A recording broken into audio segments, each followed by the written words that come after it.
네, 안녕하십니까 여러분. 오늘은 저번에 화요일에 있었던 플레이오프 특화 그리고 아주 중요한 챔피언 결정전 한번 예상을 이 두 분과 함께 해보도록 하겠습니다. 네, 이제 2024년 1학기 티모시 챔피언스 리그 정규리그 끝났고 포스트 시즌도 준 플레이오프 끝났고요. 플레이오프도 끝났습니다. 그래서 딱 한 경기 남았어요. 챔피언 결정전.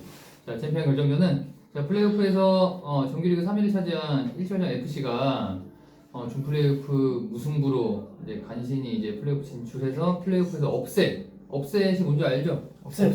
슬프다. 업셋이 뭔지 알아요? 모르겠어요.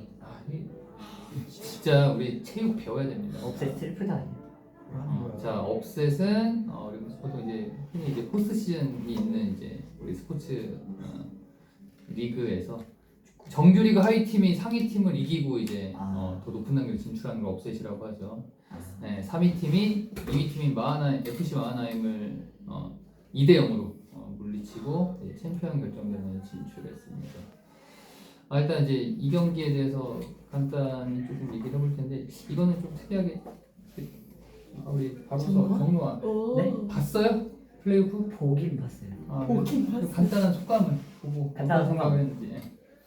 저는 사실 처음 시작할 때부터 이게 1철장이 살짝 버프가 있었다라고 생각을 했는데, 근데 저는 그래도 막 무승부를 해서 마하나임이 올라갈 줄 알았는데 1철장이 어떻게 혼자 상황에서 한 골을 넣으면서 완전 바뀌었고, 그래서 저희 관중석에서 성환이 보고 다 올라가라고 했는데 올라갔는데 역습을 당해서 2대 0으로 끝나서 굉장히 재밌었던 경기였던 것 같고, 그리고 저는 마하나임인데 한유찬 선수가 좀 많이 묶였다고 생각을 했는데 이번에 유지상 선수하고 김진호 선수가 두 명이 붙으면서 거의 한 번에 막 3-4명이 이렇게 둘러싸는 그게 많아서 오히려 빌드업을 방해해서 좋은 전술이 아니었나 생각이 들었습니다. 이제 리그 때 1철장에서 그 유지상 김준호를 한유찬에게 붙이는 맨마킹하는 전술을 써서 빌드업 방해했죠. 그래서 사실 이제 그 경기 이후로 마하나임은 한유찬을 빌드업 기점으로 쓰지 않아요. 오히려 이제 김건명을 내려서 김건명이 빌드업 기점이 되고 한유찬은 오히려 이제 한 칸, 두 칸 위에 올라와서 사실 이제 그 플레이오프 같은 경우는 거의 이제 수비수라고 하긴 좀 그랬죠. 거의 이제 그러니까 사실 수비도 많이 해줬는데 어쩔 수 없는 팀의 사정상 회사 포지션은 미드필더나 어떻게 보면 톱에도 가까운 그런 이제 플레이를 했고 다 공감할지 모르겠는데 제가 보기에는 경기력은 마하나임이 우월한 경기였어요. 근데 이제 결과는 잡지 못했고 그 이유는 간단합니다. 이게 지난 시즌 마하나임과 비교해 보면 지난 시즌에 이제 이현수, 한유찬, 김영찬이 이제 후방 라인이었고 앞에 윤선민, 성은한, 나현민. 그렇죠. 지금과 차이가 많이 크죠. 지금은 앞선에 뭐 이제 성은한, 뭐 이제 신정희, 그렇죠. 또 누구죠? 그다음에 이제 뭐 뒷선에 이제 뭐 김건명, 뭐 이제 윤시원, 그다음에 손정민 뭐 이렇게 있잖아요. 벌써 우리 딱 봐도 알겠지만 정교한 빌드업을 해나가기에는 지금 이 구성은 조금 힘들고 어쩔 수 없이 또 이제 윤시원이라든지 손정민이라든지 특히 이 두 친구 같은 경우는 사실 수비 자원 수비수 말고는 사실 지금 좀 다른 포지션에 쓰기 조금 어려운 이제 상황이거든요. 그러다 보니까 마하나임은 이제 빌드업의 기본이 뭡니까? 빌드업에 성공하려면 잘 뿌려줘야 됩니다. 잘 뿌리면 끝이야. 잘 뿌려주고 잘 뿌리는데 뿌려주고 그 받아주는 선수 이거 바르샤 유니폼 입어서 이거 알아야 되는데 빌드업의 기본 뭐라고 생각해요? 움직입니다. 그러니까 왜 움직여? 뭘 위해서? 공간을 창출. 공간 창출. 수적 우위. 그렇죠. 수적 우위죠. 수적 우위를 점해야 이제 후방에서 이제 그 다음 칸으로 이제 패스가 나갔을 때 뭔가 할 수 있죠, 그렇죠. 근데 결국 최대한 앞선에서 수적 우위를 점해야 되는데 앞선에 애초에 있을 수 있는 사람이 마하나임이 성은한, 한유찬 정도밖에 없어서 이게 쉽지 않아요. 그러니까 경기를 잘 풀어도 앞에서 결정짓기가 쉽지 않은 구조입니다. 그래서 참 이제 경기 팀 시스템이나 경기 이게 잘 이끌어 나갔는데 그 골을 이제 넣기가 힘들죠, 그렇죠? 그와 달리 1차월장은 사실 사실상 빌드업은 없어요. 없고 그러니까 이제 좀 미안합니다.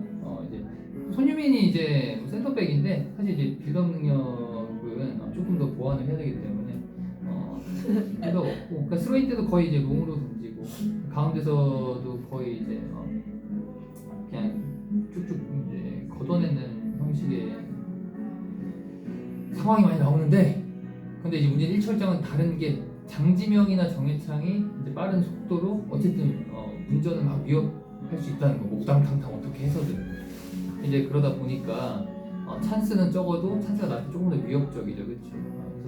그래서 이런 결과가 나오지 않았나 이제 그렇고 어쨌든 뭐 잘했습니다, 잘했고 뭐 이제 뭐 김은택이라든지 또 누구였죠? 김루인 네. 가 이제 대체 선수를 뛰었는데 뭐 김은택은 이제 지금 정식 선수가 아니어서 평가하기가 좀 그런데 여기 나올 때마다 골대를 맞추는지 참 신기합니다. 능력인데 그것도. 근데 김은택 저는 되게 내가 좀 높게 평가하는 선수고 내가 좋아하는 스타일의 축구를 하는데 자꾸 골대를 맞춰서 참 신기하다 생각을 하고 있고요. 자 이제 중요한 챔피언 결전을 예상을 해볼까요? 그 손유민은 어때요? 이제 정규리그에서 한번 붙었었고 바로 이제 뭐 전력 다 알 텐데 네. 좀 어떤 게 특히 수비수 입장에서 어떤 게 조금 승리하는데 중요한 포인트가 될 것 같은데. 일단 그 호연이를 잘 맞고 노아한테 공이 안 가면 될 것 같습니다. 이런 얘기 나도 하겠네. 그냥 나 이런 얘기 호연이를 잘 맞고 노아 패스길 맞고 영찬이 잘 압박하고 그렇지. 뭐야 수비수 훈이랑 현준인가? 훈이랑 현준이 잘 뚫고 건수가 뚫고 날리는데 집중해서 왼마킹 잘하고 승원이가 아직 뭐야 조금 경험이 적은데 그거 노려보고 이런 얘기 나도 정말 안타깝네요. 그래요. 그러면 이제 정우아 1절장 경기를 이제 쭉 봤으니까 이제 준 플레이오프도 봤죠. 네. 그렇죠. 이렇게 두 경기 봤는데 어때요? 1절장의 이건 이렇게 얘기합니다. 장단점을 한번 강점과 약점. 일단 확실히 세트 피스가 진짜 위험해요. 강점이다. 세트 피스가 왜냐면 이번에 김은택 선수 들어오고 정해창, 아. 손유민 이렇게 하고 장지명이 또 롱스로인이 되니까 그렇게 던지고 3명이 들어오면 진짜 쉽지 않다. 그죠. 또 수비진이 아무래도 저학년이니까 정말 쉽지 않아. 키퍼도 이제 또 7학년이고 좀 불안한 면이 있는데 듣고 보니까 네. 그럼 혹시 이제 그렇다고 얘네 약점? 약점은 이게 그 사이드 윙들의 네. 그 뭐라 해야 될까? 윙 포워드 얘기하는 거야? 네. 지명이라든지 해창이라든지 단순해요. 와우. 단순합니다. 그래서 그냥 똑같아서. 빠르기만 하니까 잘 마르면 근데 이제 본인도 윙 포워드잖아요. 나는 복잡하다. 난 다채롭다. 저도 난 단순한 다양하다. 편이긴 하거든요. 근데 전 조금 복잡한 단순함. 무슨 얘기인지 알겠어요. 맞아요. 헛소리를 좀 해봤습니다. 아니 헛소리 아니고 잘 봤고 이제 정무화가 조금 더 이제 말 그대로 이거 발 기술이 좋으니까 수비수 입장에서는 좀 여러 가지 생각할 게 좀 많고 이제 정해찬 강진혁은 좀 단순한데 근데 또 이것도 단점이면서 또 이런 거죠. 근데 단순하게 이제 피지컬로 밀고 들어오는 게 이거는 또 알고도 막을 수 없는 또 부분이 있기도 하고 이게 어떤 거냐면 사실 만약에 여기가 뭐 교사 뭐 고등부 섞여서 하면 사실은 이제 뭐 이런 게 쉬운데 수비진이 또 저학년이다 보니까 형들이 어떻게 할지 알긴 알겠는데 단순하게 밀고 들어가는 게 더 어쩌면 더 힘들 수도 있죠, 그렇죠? 어쨌든 뭐 좋은 얘기 했고요. 김해찬은 누가 이길 것 같아요? 저는 바로서. 바로서 한 1대면? 저는 2대1. 2대1. 네. 어떤 이유로?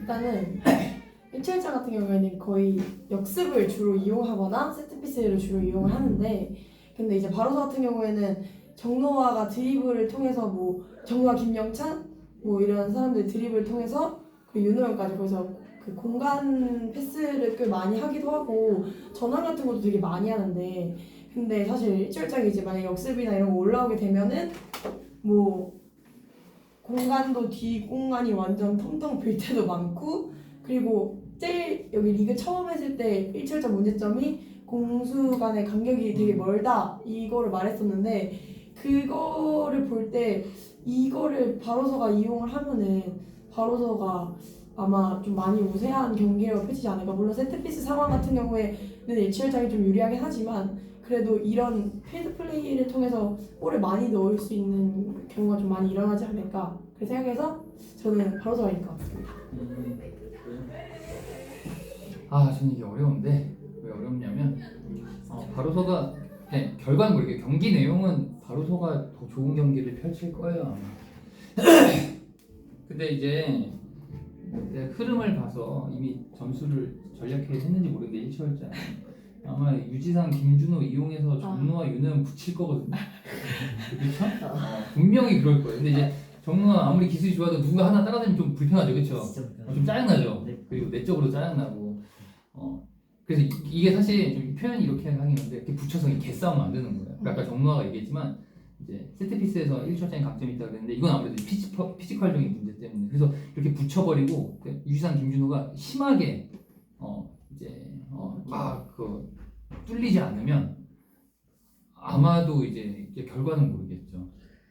그래도 내용은 어차피 바로서가 조금 더 잘할 것 같은데 결과는 이제 알 수 없어요. 뭐 내용 잘 풀어도 그렇게 골을 넣어야 되는데. 근데 여기서 관건은 이겁니다. 유지상, 김준호가 지금까지 맨마킹을 많이 해왔는데 지금과는 다른 상대가 나타났어요. 윤호연. 이 피지컬적으로 사실 저도 이제 제가 교사지만 나이 먹었고 아저씨인데 가끔 축구해 보면 이제 피지컬로 붙이는 게 쉽지 않아요. 윤호연 같은 경우 몇 명 없어요 사실. 그 이제 아무래도 학생들 상대하다 보니까 좀 몸을 좀 들쓰게 되거든요. 교사로서 조금 이제 네, 애들한테 이렇게까지 해야 되나 하면서 조금 들쓰게 되는데 윤호연은 가끔 쓴단 말이에요. 이게 안 되겠네 했는데도 좀 안 돼요. 얘는. 그래서 이게 윤호연 제어가 안 되면 올해 결과는 아시다시피 이 친구의 오른발 오른쪽 측면에서 이 친구의 오른발 슈팅은 뭐 정말 쉽지 않죠. 그래서 거기에 달려 있다가 1차장을 내 생각에는 이 생각도 해봐요. 유지상, 김준호가 아니라 좀 그 둘 중에 한 명 말고 다른 사람은 오히려 또 맨마킹을 아예 붙여서 그렇죠? 그렇게 해도 되잖아요. 자, 지금 수비수가 손유민 제가 노한결에서 이기쁨 들어올 거고요. 제가 떠면 누구였죠? 김은택.